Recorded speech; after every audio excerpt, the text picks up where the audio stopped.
महुआ news, सच के सिवा कुछ नहीं।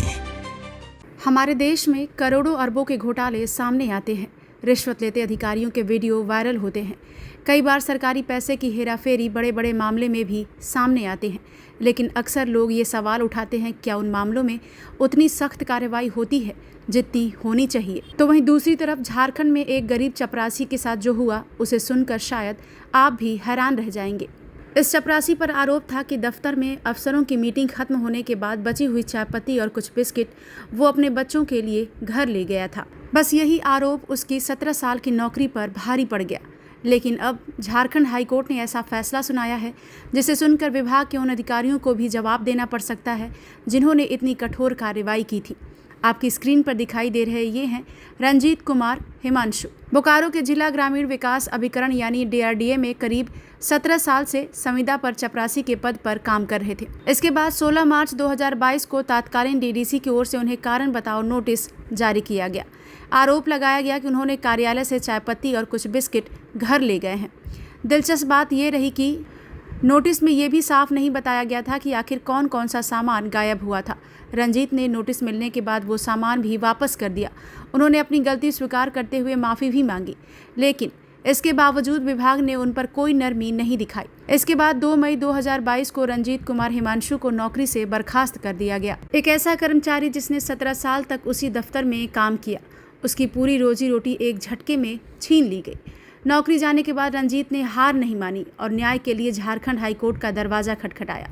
सुनवाई के दौरान रंजीत के वकील ने अदालत को बताया कि बची हुई चाय पत्ती और बिस्किट घर ले जाने की बात छिपाई नहीं गई थी।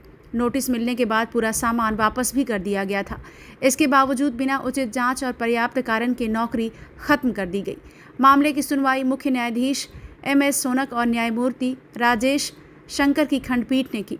सुनवाई के दौरान हाईकोर्ट ने विभाग की कार्रवाई पर कड़ी टिप्पणी की। कोर्ट ने कहा कि किसी भी कर्मचारी को सजा देते समय आरोप और सजा के बीच संतुलन होना चाहिए। अगर किसी की गलती से सरकार को कोई बड़ा नुकसान हुआ है तो सीधे नौकरी से निकाल देना उचित नहीं माना जा सकता। हाईकोर्ट ने साफ कहा कि इस मामले में विभाग की कार्रवाई असंवेदनशील थी और न्याय के सिद्धांतों के अनुरूप नहीं थी। इसके बाद अदालत ने बड़ा आदेश देते हुए DRDA बोकारो को निर्देश दिया कि 10 जुलाई तक रंजीत कुमार हिमांशु को दोबारा नौकरी पर रखा जाए।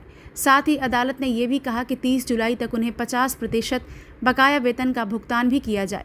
कानूनी जानकारों का मानना है कि ये फैसला सिर्फ एक कर्मचारी की बहाली तक सीमित नहीं है। ये उन सभी सरकारी विभागों के लिए भी एक संदेश है कि कार्रवाई करते समय इंसाफ, संवेदनशीलता और संतुलन का ध्यान रखना जरूरी है। अब सबसे बड़ा सवाल यही है कि क्या कुछ बची हुई चाय पत्ती और बिस्किट के लिए किसी की 17 साल की नौकरी छीन लेना सही था? क्या इतने कठोर फैसले लेने वाले अधिकारियों की जवाबदेही भी तय होनी चाहिए? फिलहाल हाईकोर्ट ने रंजीत कुमार हिमांशु को बड़ी राहत दे दी है और अब देखना ये होगा कि विभाग अदालत के आदेश का पालन तय समय पर करता है या नहीं। साथ ही ये फैसला आने वाले समय में ऐसे कई कर्मचारियों के लिए उम्मीद की नई किरण भी बन सकता है। ब्यूरो रिपोर्ट, महुआ न्यूज। महुआ न्यूज, सच के सिवा कुछ नहीं।